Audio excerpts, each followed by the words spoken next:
ॐ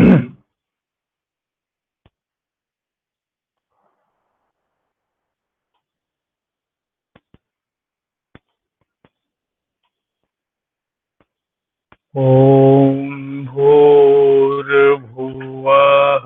स्वः तत्सवितुर्वरेण्यं भर्गो देवस्य धीमहि धियो यो नः प्रचोदयात्।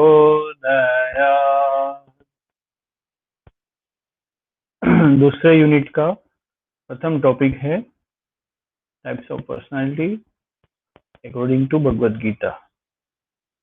व्यक्तित्व के प्रकार सात्विक, राजसिक, तामसिक 3 प्रकार दर्शाए गए हैं भगवद गीता में। सबसे पहले तो ये जो त्रिगुण है सत्व, रज, तम, वो त्रिगुण का हमारे शरीर से क्या संबंध है वो भगवद गीता में बताया गया है। अध्याय 14 में कुछ बातें हैं और ज्यादा बातें 17वें अध्याय में है। तो कहा गया है कि अच्छाई यानी कि सत्व, आवेश, आवेग या आवेश जिसे हम कहते हैं वो रजस, और निष्क्रियता, प्रमाद, वो तमस। ये 3 गुण प्रकृति से उत्पन्न हुए हैं और ये आत्मा को शरीर में बांध कर रखते हैं।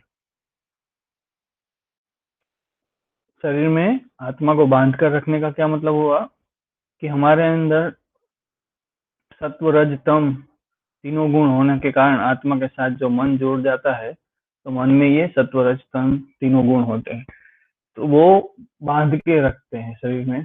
मतलब कि शरीर से संबंधित जो भी हमारे आवेश है, हमारी जो शरीर की निष्क्रियता, निंद्रा है, और शरीर से जो हम अच्छा काम करने की जो इच्छा होती है, वो सारी चीजों के कारण एक बंधन जैसा हो जाता है। सत्व बहुत ही अच्छा है, लेकिन आगे जाके उससे भी ऊपर उठना होता है। सत्व, रज, तम तीनों से ऊपर, त्रिगुणातीत। तो सत्व भी बांधता है, लेकिन फिर भी वो सुख में बांधता है या अच्छा है वो। रजस और तम भी बांधते हैं, जिस तरह से योग में क्लिष्ट वृत्ति और अक्लिष्ट वृत्ति। तो अक्लिष्ट वृत्तियों का निरोध तो जरूरी है, पर उसके बाद क्लिष्ट वृत्तियों का भी निरोध किया जाता है।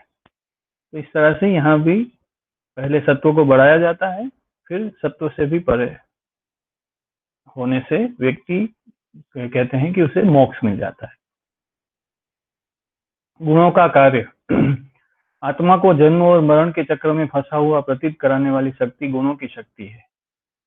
वरना तो आत्मा को इन सब से वो परे है, पर फिर भी उसे प्रतीत कराते हैं जन्म और मरण। रजस भी होगा, तमस भी होगा, तभी तो वो दूसरा जन्म मिलेगा। अब ये जन्म मरण का चक्र चलता जाएगा। सत्व विश्व की स्थिरता में सहायक है, रजस विश्व की सृजनशील गतिविधि में सहायक है, और तमस वस्तुओं की जीर्ण क्षीण होने और मरने की प्रवृत्ति का प्रतिनिधि है। तीनों गुण वैसे तो जरूरी है, पर बहुत ज्यादा रज और बहुत ज्यादा तम है वो दुख का कारण है, पाप का भी कारण है। गुणों के आधार पर व्यक्तित्व का निर्माण। यहाँ पर साधारण रूप से सफेद कलर है वो सत्व का प्रतीक है, लाल वो रजस का प्रतीक है, रज का प्रतीक है, और काला है वो तमस का प्रतीक है। तीनों गुण सभी मानव प्राणियों में रहते हैं। प्रत्येक मनुष्य में कोई ना कोई गुण प्रमुख रहता है। उस प्रमुख गुण के आधार पर मनुष्य को सात्विक, राजसिक अथवा तामसिक कहा जाता है। हमारे अंदर भी रज होता है, तम होता है, पर अगर हमारे अंदर सत्व ज्यादा है तो हमें सात्विक कहा जाएगा। अगर हमारे अंदर रज ज्यादा है तो राजसिक कहा जाएगा। इसका मतलब ये नहीं कि सत्व बिल्कुल नहीं है। और इसी तरह से तम है, तम ज्यादा है तो तामसिक कहा जाएगा। पहली सात्विक प्रकृति, सात्विक टाइप की पर्सनालिटी। सात्विक प्रकृति अपना उद्देश्य प्रकाश और ज्ञान को बनाती है। वह स्वतंत्र, शांत और स्वार्थ रहित होती है। सत्व गुण सुख में लगाता है। जहाँ स्वार्थ है वहाँ रज है, स्वार्थ नहीं है तो वो सत्व गुण है। ये स्वतंत्र है, शांत है, आवेग नहीं है इसमें, सत्व गुण में। और ये सुख में लगाता है, इसी से सुख आता है। सुख का मूल जो है वो सत्व गुण है। सात्विक मनुष्य होता है वो देवों की पूजा करते हैं, ईश्वर की पूजा करता है। आयु, बुद्धि, बल, आरोग्य, सुख और प्रीति को बढ़ाने वाले, रसयुक्त, चिकने और स्थिर रहने वाले तथा स्वभाव से ही मन को प्रिय ऐसा आहार सात्विक व्यक्ति को पसंद होता है, जो अच्छा भोजन है, शुद्ध भोजन है। जो यज्ञ करने को कर्तव्य मानकर यज्ञ करता है वह सात्विक है। ये मेरा कर्तव्य है ऐसा समझकर वो यज्ञ करता है, किसी को दिखाने के लिए यज्ञ नहीं करता, या बिना शास्त्र विधि के पवित्र होकर वो यज्ञ नहीं करता है। फल को न चाहने वाला, श्रद्धापूर्वक तप करने वाला मनुष्य सात्विक है। कुछ पाने की इच्छा से वो अच्छा काम नहीं करता है, वो है ना, अपना कर्तव्य समझकर अच्छा काम करता है। तब भी करता है तो वो श्रद्धापूर्वक करता है, कि यूं ही ऐसे ही बिना श्रद्धा के देखते हैं क्या होता है, ऐसा करके वो तप नहीं करता है। श्रद्धा होती है उसको कि हाँ ये करना चाहिए। सात्विक मनुष्य दान देना ही कर्तव्य ऐसे भाव से, जो दान उपकार न करने वाले व्यक्ति, उपकार की अपेक्षा से नहीं दिया जाता कि मैं इसको दान दूंगा तो भविष्य में वो मुझे मदद करेगा, ऐसा नहीं। वो कर्तव्य समझकर वो देता है। और योग्य व्यक्ति को, सात्विक व्यक्ति है वो ध्यान रखता है कि कहीं इससे अधर्म ना हो जाए, कहीं इससे कोई गलत काम ना हो जाए, तो योग्य व्यक्ति को देता है। किसी को भी दान दे दिया या किसी भी संस्था को दान दे दिया, वो गलत है। वो क्या काम हो रहा है, कहीं देशद्रोह का काम तो नहीं हो रहा है, कहीं पर अधर्म का काम, या आजकल के जो बाबा लोग होते हैं जो गड़बड़ियां देखने को मिलती है, तो वहां दिया हुआ दान वो सात्विक दान नहीं है। सात्विक दान वही है जो योग्य व्यक्ति को दिया जाए, सोच समझ के दिया जाए कि हाँ भाई यहाँ अच्छी प्रवृत्तियां हो रही है, सात्विक प्रवृत्ति हो रही है, तो यहाँ दान देना चाहिए। सात्विक मनुष्य की गति, सत्वगुण में स्थित मनुष्य स्वर्ग आदि उच्च लोकों को जाते हैं।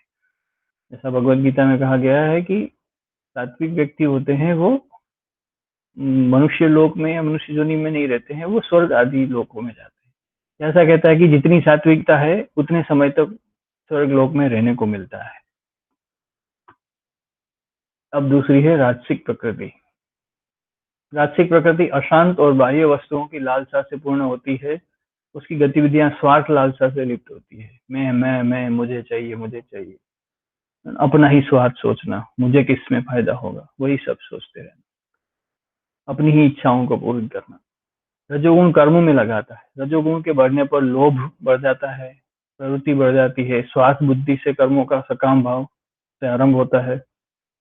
अशांति और विषय भोगों की लालसा, ये सब उत्पन्न, जितने भी विषय भोग है, अलग अलग इंद्रियां हैं, पंच इंद्रियां जो, तो पांचों प्रकार की इंद्रियों से पांचों प्रकार के विषय भोग करने की जो इच्छा होती रहती है, वो सब राजसिक है। राजसिक मनुष्य, रजोगुण में स्थित मनुष्य यक्ष या राक्षसों को पूजते हैं। अब यहाँ यक्ष या राक्षस का मतलब ये भी हुआ कि जो जो गलत है, जो नुकसान करने वाली चीजें हैं, उसको भी पूजते हैं। कड़वे, खट्टे, लवण युक्त, बहुत गर्म, तीखे, रूखे, दाहकारक और दुख, चिंता तथा रोगों को उत्पन्न करने वाले आहार राजस मनुष्य को प्रिय होते हैं। बहुत ज्यादा जिनको खट्टे पसंद है, बहुत ज्यादा कड़वे पसंद है, बहुत ज्यादा नमकीन, बहुत ही गर्म, बहुत ज्यादा तीखे, तेल बिना तेल के एकदम रूखे सूखे, दाह कारक जिससे दाह उत्पन्न हो या अ, जलन हो, दुख, चिंता, रोगों को उत्पन्न करने वाला आहार। कुछ चीजें खाने से दुख उत्पन्न होता है, जैसे नशा वगैरह है, इन सब चीजों। राजस मनुष्य को प्रिय होता है। केवल दंभाचरण के लिए तथा फल को भी दृष्टि में रखकर जो यज्ञ किया जाता है वो राजसिक यज्ञ है। दिखावे के लिए कि देखो मैं यज्ञ कर रहा हूँ, है ना, या फल प्राप्त करना है कि मैं यज्ञ करूंगा तो उसके बदले में मुझे ये फायदा होगा, ये लाभ मिलेगा, वो लाभ मिलेगा। कुछ न कुछ फल अपना, कुछ पाना है उसको, स्वार्थ है उसका। जो मनुष्य दूसरों के द्वारा अपना सत्कार करवाने की इच्छा से तप करता है या अन्य किसी स्वार्थ के लिए तप करता है, वो राजसिक है ना, कि देखो मैं तप कर रहा हूँ, तो उससे इच्छा होती है कि कोई मुझे अवार्ड दे, कोई मुझे मेरा सम्मान करे, तो ये राजसिक तप है।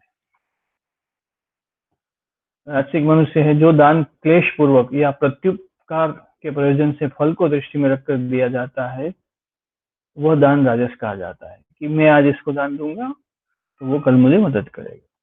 ये राजसिक राजसिक मनुष्य की तरह रजगुण में स्थित मनुष्य मध्य में अर्थात मनुष्य लोक में ही रहते हैं, इनको स्वर्ग नहीं मिलता है। तामसिक प्रकृति निष्क्रिय और जड़ होती है। ऐसे व्यक्ति का मन अंधकार पूर्ण और भ्रांत होता है और उसका सारा जीवन निरंतर अपने परिवेश के सम्मुख झुकते चले जाने का, एकदम प्रमाद, आलस्य, निष्क्रियता, किसी भी प्रकार का कोई जोश नहीं, कोई सात्विकता नहीं, कोई अच्छी काम करने की कोई झलक नहीं, ये तामसिक प्रकृति। तमोगुण ज्ञान को ढककर प्रमाद में लगाता है, नॉलेज में कोई इंटरेस्ट नहीं, जानना नहीं है, कुछ नहीं, बस सोते रहना है, सोते रहना है, पड़े रहना है, निष्क्रिय। तमोगुण बढ़ने पर कर्तव्य कर्मों में अप्रवृत्ति, जो अपना कर्तव्य है वो भी नहीं करते, प्रमाद, व्यर्थ चेष्टा, निद्रा आदि उत्पन्न होते हैं, कोई काम की चीज नहीं करते, ऐसे ही पड़े पड़े कुछ व्यर्थ करते रहते हैं। तामसिक मनुष्य प्रेत और भूत गणों को पूजते हैं। जो भोजन अधपका, रस रहित, दुर्गंध युक्त, बासी, दूषित है तथा जो अपवित्र भी है, वह भोजन तामस मनुष्य को प्रिय है। अपवित्र भोजन, पुराना भोजन, बहुत पुराना बनाया हुआ जो पैकेट में पड़ा रहता है, वो एक्चुअल में तामसिक प्रकृति का भोजन है। शास्त्र विधि से रहित, अनुदान से रहित, बिना मंत्रों के, बिना दक्षिणा के और बिना श्रद्धा से किए जाने वाले यज्ञ को तामस यज्ञ।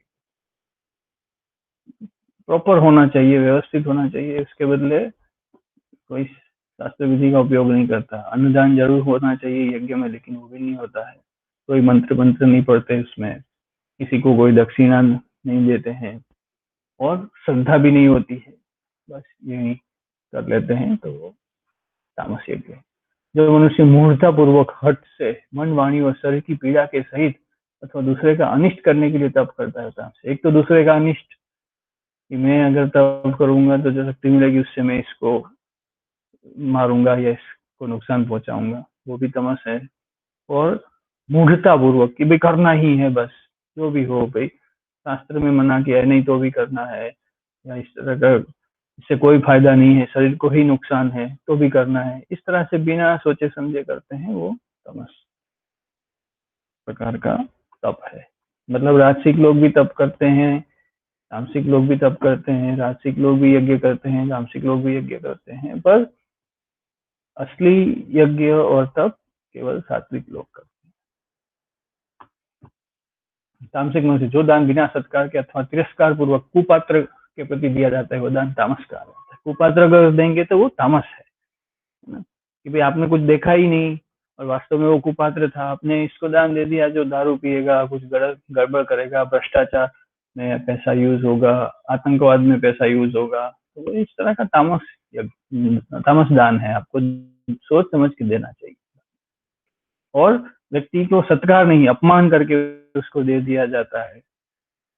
दान देने में आपका वो कर्तव्य, इसलिए आप दान दे रहे हो, इसमें आप कोई बहुत बड़े हो और वो छोटा है ऐसा नहीं समझना चाहिए, उसका सत्कार करना चाहिए। भी ब्राह्मण है, अच्छा काम कर रहा है, ये एजुकेशन फील्ड में अपना योगदान दे रहा है, तो इसको दान देते हैं, तो वो सत्कार पूर्वक कि भाई हाँ आप अच्छा काम कर रहे हो, इसलिए आपको पैसे की चिंता करने की जरूरत नहीं है, आप केवल इसी पर फोकस करो, पैसे की व्यवस्था हम करेंगे। तो ऐसा समझ के लोग जो जिनके पास भी धन है ज्यादा, वो देते रहते थे। इसी तरह हमारा चलता था, ब्राह्मण को अलग से कुछ नौकरी, अलग से कुछ करना ही नहीं पड़ता था, वो ज्ञान बांटने का ही काम करता था, तो वो सत्कार के साथ उनको दान मिलता था, वो सात्विक दान है। यहाँ बिना सत्कार के अगर दिया जाता है तो वो तामसिक दान है। तामसिक मनुष्य की गति, तमोगुण में स्थित व्यक्ति अधोगति को अर्थात पशु आदि नीच योनियों को तथा नरकों को प्राप्त होता है, नरक में जाते हैं ऐसे तामसी लोग जो पड़े रहते हैं आलस में। तीनों गुणों पर आधारित व्यक्तित्व, एक बहुत अच्छा पैराग्राफ है। आप किसी आदमी के कमरे में जाइए तो वहां के सामान को देखकर आप यह आसानी से समझ सकेंगे कि उसकी मानस प्रकृति कैसी है। उसके स्थान की बनावट, उसके कमरे की सजावट, उसकी तस्वीरों का चुनाव, उसके पढ़ने की पुस्तकें, उसके पहनने के कपड़े, उसके शरीर की वेशभूषा, यहाँ तक कि उसके चेहरे और खासकर उनकी नजर को देखकर आप यह परख सकेंगे कि यह सत्वगुणी है, रजोगुणी या तमोगुणी। जैसा आदमी का अंतःकरण होता है वैसे ही उसकी रुचि होती है और उसी के अनुसार वह अपने लिए चीजें चुनता है। इस तरह तीनों गुणों के अनुसार तीन प्रकार के अंतःकरण होते हैं और जैसा अंतःकरण या मन होता है वैसा ही शरीर भी होता है। मन का पता तो व्यवहार से चलता है किंतु शरीर का तो दूर से ही देखकर पता चल जाता है। अब आज यही असाइनमेंट करना है।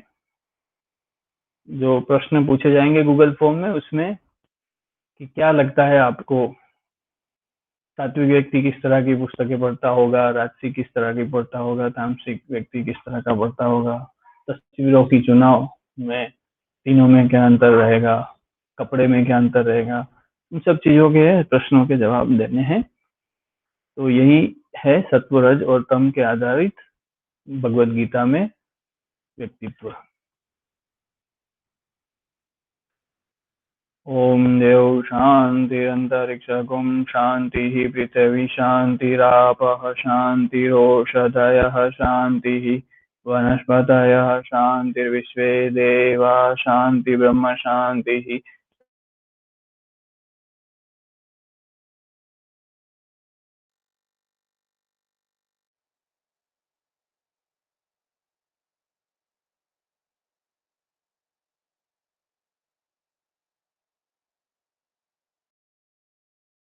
सर्वगुण शांति शांतिरेव शांति सामा शांतिरेव